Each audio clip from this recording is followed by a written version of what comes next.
Hi, my name is Ryan Hutchins with Peak Business Valuation. Today I want to chat with you about one of my favorite groups of people to work with. And those people are buyers of businesses.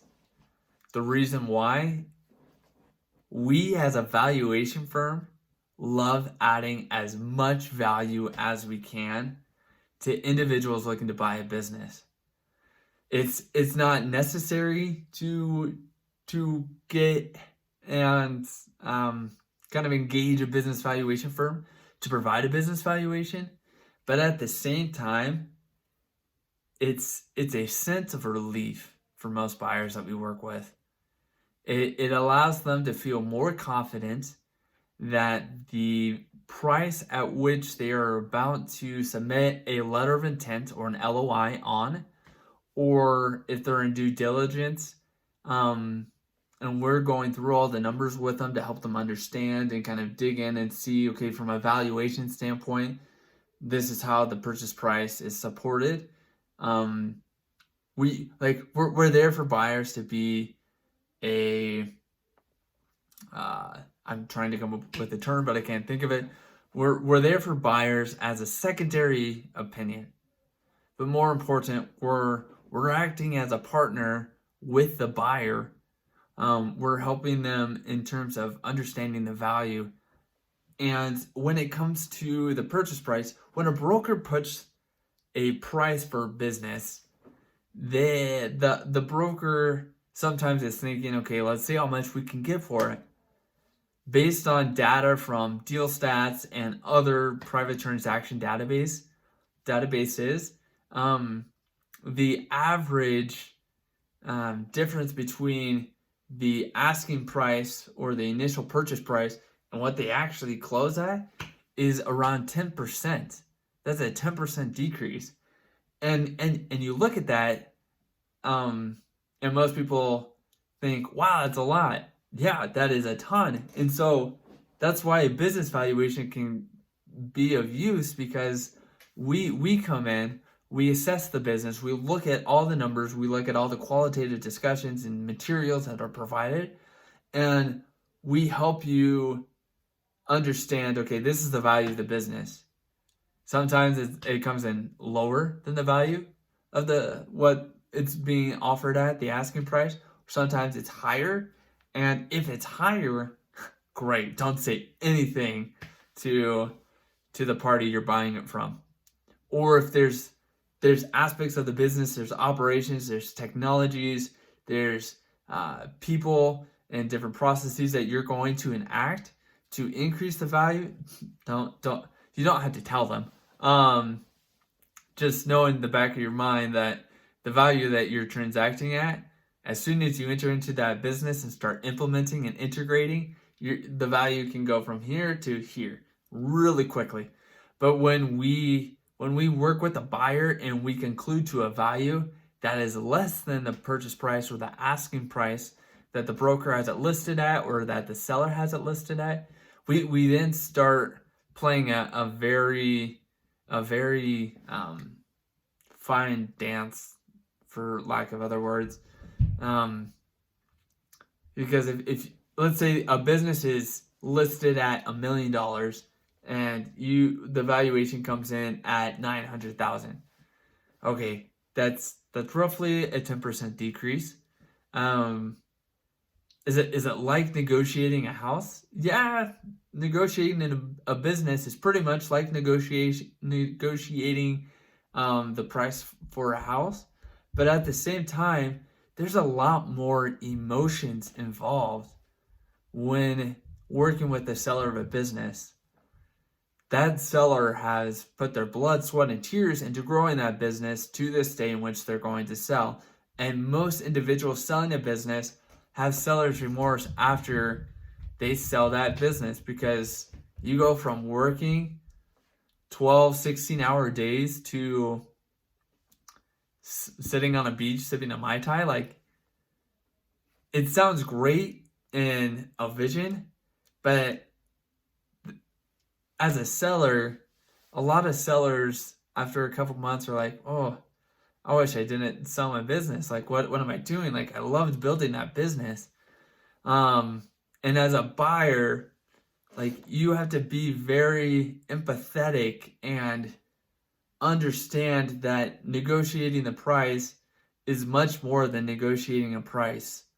You're dealing with the emotions of the seller. You're dealing with, if the seller has a team, the seller's team. Like, you have to put forth the best case on how you're going to keep the legacy of the seller alive.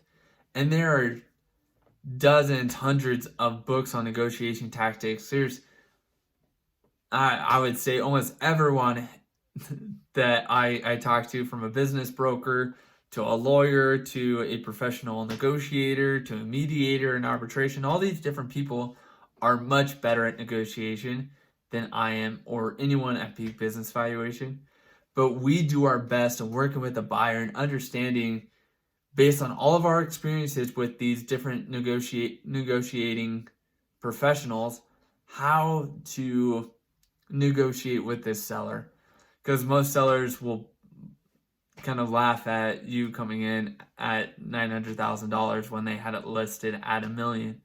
And so it's trying to create an argument. Again, it comes back to communication. How are you going to communicate with the seller your plan and how you're going to keep their legacy alive? Or if they're putting a seller note on the table, that's one way to bridge the gap between the 900,000 and $1 million, is you have them put a seller note on the table, because then they kind of have some, I don't know, potential in earning more money, so it puts them closer to the $1 million. Or you could put an earnout on the table. That way they participate in some of the upside of the growth over the next coming years. There's a lot of strategies that you could put in place. And when we're working with buyers, when the price is lower, we try to educate, look at different angles with them. Because once you have the valuation in hand, you can't just go straight up to the seller and be like, hey, Peak Business Valuation thinks the business is actually worth 900,000. Like, that never goes well. At least in any of the scenarios that I've been in, except for divorce and partnership buyouts, or partnership disputes. Like, valuation to most people, they're like, hey, you had a professional third-party firm put together an opinion. Like, do I trust that opinion? Probably not, because I don't know who Peak is. And so it comes down to more so a credibility standpoint. And even though we think we're great, we are great. You could just look at our Google reviews and video testimonials. But we are more interested in providing ways and strategies for you as the buyer to be successful, to negotiate the situation. Because if the deal looks good for you and you're willing to transact at $1 million, you can do it. But if there's any way to somehow negotiate for a lower value and a purchase price, like, you should try as hard as you can while presenting the best option. Because at the end of the day, evaluation is actually pretty pivotal. Because if you're buying a business and you're looking to then transact, you're going to need to finance that deal. And unless you're an all-cash buyer, the best program to work with is an SBA loan.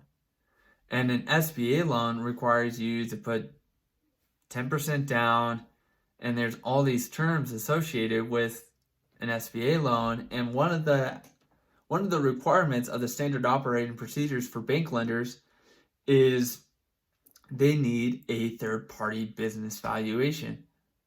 And if you've already had a business valuation and now the bank's requiring another valuation and you're transacting at $1 million, but the business valuation that the bank hired is closer to the business valuation that Peak performs for you, like that might present an issue for you. And the bank may be like, hey, you should renegotiate with the seller, or try to change the terms of the deal in order to either for you to put more money down, which you don't want to do, or have the seller put forth more of a seller note so that it takes some of the risk off the bank from a loan standpoint.